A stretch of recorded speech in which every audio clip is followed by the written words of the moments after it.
Hello friends, welcome to Honest Tutorial for your better understanding. Hello friends, this is Akram Sheikh and you are watching Honest Tutorial. Friends, in today's video we are going to discuss about the proprietary ratio and interest covering ratio. Both these ratios are included in the solvency ratio. In our previous video we have already discussed about the another two types of solvency ratio. First is the debt to equity ratio and another one is asset to debt ratio. Now we will start with the proprietary ratio. This ratio shows the proportion of total assets is acquired by owners funds. Proprietor ratio shows relation between the total assets and the owner's fund. यानी इस ratio से हमें पता चलेगा कि owners का जो fund है उसमें से हमने टोटल एसेट्स हमने कितनी हासिल की है। यानी एक्सटर्नल जो हमें लॉन्ग टर्म जो बोरोइंग्स जो है उसके अलावा जो लॉन्ग टर्म बोरोइंग्स से हमने जो एसेट्स लिए वो नहीं, लेकिन जो हमारी प्रोप्राइटरशिप यानी कि जो प्रोप्राइटर्स फंड जो है यानी शेयर होल्डर्स फंड है उसमें से हमने कितनी एसेट्स परचेज की है उसका हमें रेशियो यहाँ पे निकालना है। तो इसका जो फॉर्मूला जो है वो बहुत सिंपल है। फॉर्मूला है owners fund divide by total assets. Owners funds यानी क्या आएगा फ्रेंड्स? ओनर्स फंड यानी कि share holders fund. Share holders funds क्या होता है? शेयर होल्डर फंड्स में आता है equity share capital, preference share capital, reserves and surplus, और अगर प्रॉफिट एंड लॉस अकाउंट अगर अलग से बैलेंस दी है तो प्रॉफिट एंड लॉस अकाउंट, ये सब आएगा ओनर्स फंड के अंदर। और टोटल एसेट्स यानी कि non current assets plus current assets, ये हमारी हो जाती है टोटल एसेट्स। तो हम लोग इसको एग्जांपल के थ्रू हम लोग यहाँ पे डिस्कस करते हैं आगे। क्वेश्चन है हमारे पास, from the following information of M limited calculate proprietary ratio. अब हमें क्वेश्चन दिया हुआ है यहाँ पे इक्विटी एंड लायबिलिटीज, उसमें शेयर होल्डर फंड्स जो सबसे पहले मेन हेडिंग है वो, उसमें सब हेडिंग है। सब हेडिंग के अंदर आया इक्विटी शेयर कैपिटल 20 लाख दिया हुआ है, प्रेफरेंस शेयर कैपिटल हमको दिया है 10 लाख रुपए, और रिजर्व एंड सरप्लस हमको कितना दिया हुआ है 15 लाख रुपए। तो टोटल हमारा शेयर होल्डर्स फंड कितना हुआ 45 लाख। यानी हमें यहाँ पे शेयर होल्डर का फंड हमको टोटल हमको यहाँ पे मिल चुका है। अब यहाँ पे दिया है नॉन करंट लायबिलिटीज, तो नॉन करंट लायबिलिटीज जो दी है वो कितनी है 15 लाख, और करंट लायबिलिटीज दी हमको 10 लाख रुपए। यानी हमारी टोटल जो लायबिलिटी साइड का जो टोटल है वो कितना बन गया 70 लाख। अब हमें एसेट भी यहाँ पे दी हुई है, नॉन करंट एसेट दी 50 लाख और करंट एसेट दी हमको 20 लाख, तो इसका टोटल हो गया 70 लाख। अब बहुत ही इजी है, इसका जो फॉर्मूला है वो क्या है? Proprietary ratio is equal to proprietors fund यानी कि owners fund divide by total assets. तो यहाँ पे प्रोप्राइटर फंड कितना बना हमारा 45 लाख। प्रोप्राइटर फंड यानी कि equity share plus preference share plus reserve and surplus, तो ये 45 लाख को हमने यहाँ पे ऊपर रख देंगे। और जो टोटल एसेट्स है वो कितनी है हमारी 70 लाख है, तो 70 लाख हमारा वो नीचे आ जाएगा यहाँ पे टोटल एसेट्स में।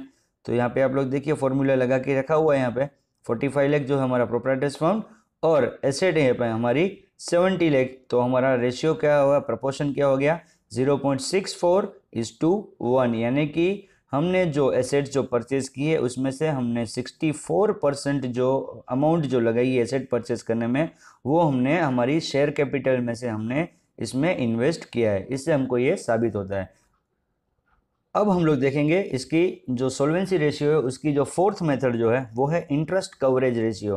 तो ये क्या है इंटरेस्ट कवरेज रेशियो? तो इसका ये मतलब होता है this ratio shows the relation between the earning before interest and tax. यानी जो हमने इनकम जो हमारी हुई है यानी कि टैक्स पेमेंट और इंटरेस्ट का पेमेंट, यानी कि जो हमने फाइनेंशियल एक्सपेंस जो किए है उसके वो पेमेंट करने के पहले की जो हमारी इनकम है वो, and interest on long term debts. Long term debts यानी कि लॉन्ग टर्म बोरोइंग्स जो है वो, और हमारे लॉन्ग टर्म प्रोविजंस जो है, उन दोनों के बीच में ये रेशियो हमको रिलेशन बताएगा। यानी हमारी जो इनकम हो रही है उसमें कौन सी इनकम लेनी है हमको, यानी टैक्स और इंटरेस्ट पे करने के पहले की, यानी कि earning before interest and tax. Interest और टैक्स पे करने के पहले की जो हमारी इनकम है वो, और हमें जो लॉन्ग टर्म लायबिलिटीज जो है उसके ऊपर जो हमें जो इंटरेस्ट पेमेंट करना है, उन दोनों के बीच का हमें यहाँ पे रिलेशन देखना है। इसका फॉर्मूला देख लेते हैं हम लोग फ्रेंड्स, इसको आप लोग नोट डाउन कीजिए। फॉर्मूला इसका जो है वो फॉर्मूला है earning before interest and tax. Interest coverage ratio का फॉर्मूला है earning before interest and tax divide by interest on long term डेब्ट। डिवाइड बाय किससे करेंगे हम लोग? इंटरेस्ट ऑन लॉन्ग टर्म डेब्ट। एक आप फॉर्मूला को नोट डाउन कर लीजिए। अब अगर हमें क्वेश्चन में अगर हमें earning before interest on tax की जगह पे earning after interest and tax अगर दे दिया है तो हमें क्या करना पड़ेगा, जो अर्निंग आफ्टर टैक्स जो दिया है इंटरेस्ट एंड टैक्स, उसके अंदर हम लोग इंटरेस्ट की वैल्यू और टैक्स की वैल्यू को हम लोग प्लस कर देंगे तो वो हमारा बन जाएगा earning before interest and tax. हम इसको क्वेश्चन के द्वारा हम लोग यहाँ पे समझ लेते हैं, एग्जाम्पल देख लेते हैं हम लोग। अब हमारे पास यहाँ पे क्वेश्चन दिया हुआ है, from the following information of NK company limited calculate interest coverage ratio. हमें इंटरेस्ट कवरेज रेशियो हमको फाइंड आउट करना है। यहाँ पे क्वेश्चन है 10% debentures, total amount the 10 lakh rupees, यानी हमें डिबेंचर के ऊपर इंटरेस्ट पे करना पड़ेगा 10%, ये 10 लाख के ऊपर। फिर बोला यहाँ पे 12% बैंक लोन 30 लाख, यानी 30 लाख रुपए की हमने बैंक से लोन लिया, उसके ऊपर हमें 12% हमें इंटरेस्ट पे करना है। अब क्वेश्चन में दिया हुआ है और earning before interest and tax 20,70,000। तो क्वेश्चन में हमको डायरेक्ट यहाँ पे दे दिया है इनकम जो हो रही है टैक्स और इंटरेस्ट पे करने के पहले की जो हमारी अर्निंग्स जो है, इनकम जो है वो ऑलरेडी हमको यहाँ पे दे दी है। तो earning before interest and tax हमें दिया है 20,70,000। तो हमें अब क्या निकालना है, हमें long term interest on long term डेप्ट जो होता है वो हमें फाइंड आउट करना पड़ेगा।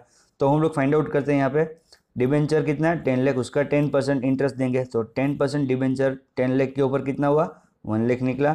और दूसरा जो हमारा लॉन्ग टर्म बोरोइंग क्या है 12% बैंक लोन है 30 लाख, तो 30 लाख के ऊपर हमने 12% निकाला तो कितना निकला हमारा 3,60,000, ये हमारा क्या निकल गया इंटरेस्ट निकला। तो ये टोटल 4,60,000 जो निकला वो हमारा हो गया long term interest on long term liabilities. अब इसका जो फॉर्मूला है हम उसको यहाँ पे अप्लाई करते हैं। इंटरेस्ट कवरिंग रेशियो का फॉर्मूला क्या है, earning before interest and tax. तो earning before interest on tax हमको क्वेश्चन में ऑलरेडी दिया हुआ है 20,70,000, वो हमने यहाँ पे रख दिया 20,70,000। और interest on long term liabilities, तो interest on long term liability अभी हमने यहाँ पे फाइंड आउट की 4,60,000, तो वो 4,60,000 को हम लोग यहाँ पे डिवाइड के बाद यहाँ पे नीचे रखेंगे। अब 20,70,000 को 4,60,000 से हम लोग डिवाइड करेंगे तो हमें पता चलेगा कि 4.5 टाइम्स ये इंटरेस्ट कवरेज रेशियो जो है वो टाइम्स में निकलेगा, यानी कितना गुना हमारी कैपेसिटी है। हमारी अर्निंग में से हम लोग जो हमें लायबिलिटीज़ जो है हमारी लॉन्ग टर्म उसके ऊपर इंटरेस्ट पे करने की हमारी कितनी कैपेसिटी, कितनी गुनी ज़्यादा हमारी कैपेसिटी है। तो यहाँ पता चला कि हम 4.5 टाइम्स ज़्यादा हमारी कैपेसिटी है, जितनी हमारी लॉन्ग टर्म लायबिलिटी पे इंटरेस्ट हमें जो देना है उससे ज़्यादा हमारी इनकम 4.5 टाइम्स ज़्यादा है, इससे हमको यहाँ पे पता चलता है। हम एक और एग्जांपल यहाँ पे देख लेते हैं। From the following information of RJ company calculate interest coverage ratio. यहाँ भी interest coverage ratio find out करने के लिए हमें बताया गया है प्रॉफिट आफ्टर टैक्स। अब यहाँ पे देखो क्या दिया है प्रॉफिट आफ्टर टैक्स, पिछले वाले क्वेश्चन में प्रॉफिट बिफोर टैक्स दिया था, तो यहाँ पे कोई चिंता करने की ज़रूरत नहीं है हमें, हम इसको भी आराम से हम इसको कैलकुलेट कर सकते हैं, क्योंकि अगर प्रॉफिट आफ्टर टैक्स दिया है तो हमें इसमें क्या करना है, जो टैक्स अगर दिया होगा क्वेश्चन में तो हम उसको यहाँ पे ऐड कर देंगे। आगे देखते हैं हम लोग क्या है, टैक्स एट 30% रुपीज़ 4,50,000, तो 30% टैक्स के हिसाब से 4,50,000 रुपये हम लोग क्या कर रहे हैं टैक्स भर रहे हैं। और 10% लोन है हमारी 50 लाख, हमारी लोन कितनी है 50 लाख की है, 10% लोन। तो अब हमें पहले सबसे पहले हमें क्या निकालना है, टैक्स और इंटरेस्ट जो है हम कितना पे कर रहे हैं पहले वो हम लोग निकाल लेते हैं। तो यहाँ पे हम लोग देखेंगे पहले कितना 30% टैक्स कितना है 4,50,000, तो वो 4,50,000 जो है वो यहाँ पे हमने लिखा है 4,50,000। और 10% लोन कितना इंटरेस्ट देना पड़ेगा ना हमको, तो टोटल हमारा कितना लगा ये 50 लाख, 50 लाख रुपीज़ की लोन है, उसके ऊपर अगर हम लोग 10% अगर इंटरेस्ट निकालते तो टोटल इंटरेस्ट कितना बन जाएगा 5 लाख। तो ये 4,50,000 हमारा टैक्स हो गया और 5 लाख हमारा interest on long term liability या तो लॉन्ग टर्म डेप्ट हो गया। तो ये दोनों चीज़ को अब हम लोग क्या करेंगे, प्रॉफिट आफ्टर टैक्स जो हमें क्वेश्चन में दिया था 10,50,000, उसके ये 10,50,000 में ये टैक्स और इंटरेस्ट को हम लोग प्लस कर देंगे, तो ये बन गया हमारा 20 लाख। ये जो 20 लाख जो बना वो हमारे लिए क्या हो गया, 20 लाख हमारा बन गया, 20 लाख हमारा जो बन गया वो बना हमारा profit before interest and tax. क्या बन गया हमारा ये profit before interest and tax. अब फॉर्मूला क्या है profit before interest and tax, तो वो तो हमें मिल गया। अब हमें और क्या चाहिए, interest on long term liabilities. तो जो टैक्स जो भर रहे हैं वो हमारा लॉन्ग टर्म ये हमारा प्रोविजन है, कौन सा प्रोविजन है, ये करंट प्रोविजन है, तो इसको तो हम लोग लेंगे नहीं। हमें लॉन्ग टर्म जो है, लॉन्ग टर्म कौन सा, interest on long term liabilities जो है वही हमको यहाँ पे कंसीडर करना है। तो लॉन्ग टर्म लायबिलिटीज पे इंटरेस्ट किसका आएगा, ये 50 लाख की जो लोन थी उसके ऊपर इंटरेस्ट कितना आ रहा है, 10% से निकाले तो इंटरेस्ट कितना आ रहा है 5 लाख। तो वो 5 लाख को हम लोग यहाँ से डिवाइड करेंगे। तो टोटल हमारा profit before interest and tax ये 20 लाख, उसको हमने यहाँ पे रखा। और interest on long term liability जो 5 लाख रुपीज़ है उसको हमने यहाँ पे नीचे रखा। तो उसको अगर 20 लाख को 5 लाख से डिवाइड करते हैं तो आंसर क्या आता है 4 टाइम्स। इंटरेस्ट कवरिंग रेशियो जो है, इंटरेस्ट कवरेज रेशियो जो है वो हमेशा टाइम्स में निकलता है, ये प्रोपोर्शन में नहीं निकलेगा, यानी टाइम्स में निकलेगा। यानी इससे हमें पता चलता है कि हमें जो इंटरेस्ट लॉन्ग टर्म लायबिलिटी को जो पे करना है वो 5 लाख है, उसके अगेंस्ट में हमारे पास हमारी जो इनकम है, जो इंटरेस्ट और टैक्स पे करने के पहले की वो इनकम हमारी 20 लाख, यानी हमें जो पे करना है उससे 4 गुना हमारे पास इनकम है। इससे हमको ये पता चलता है। ओके फ्रेंड्स, उम्मीद करता हूँ कि आप लोगों को ये दोनों रेशियो अभी अच्छी तरह से समझ में आ गए होंगे। हमने जो डिस्कस किए वो थे प्रोप्राइटर रेशियो। प्रोप्राइटर रेशियो का जो फॉर्मूला था वो था owners fund divide by total assets, और दूसरा जो हमने अभी फॉर्मूला लिया वो था इंटरेस्ट कवरेज रेशियो। इसका जो फॉर्मूला था वो था profit before interest and tax divide by interest on long term liabilities. तो फ्रेंड्स, उम्मीद करता हूँ कि आप लोगों को ये दोनों रेशियो अच्छी तरह से समझ में आ गए होंगे। अगर कोई डाउट है तो आप मुझे कमेंट बॉक्स में आपके क्वेश्चन पूछ सकते हैं, और अगर आपको वीडियो अच्छा लगा तो आपके रिव्यूज भी मुझे आप भेज सकते हैं। अब हम लोग जो नेक्स्ट वीडियो जो बनाएंगे उसके अंदर हम लोग डिस्कस करेंगे इसी चैप्टर का अकाउंटिंग रेशियोज एंड एनालिसिस का हमारा जो 4th टाइप का जो फॉर्मूला है, यानी कि एफिशिएंसी रेशियो जो है वो हम लोग डिस्कस करेंगे। वो एफिशिएंसी रेशियो जो है उसके अंदर भी 4 टाइप्स के रेशियोज फाइंड आउट करने के आएंगे।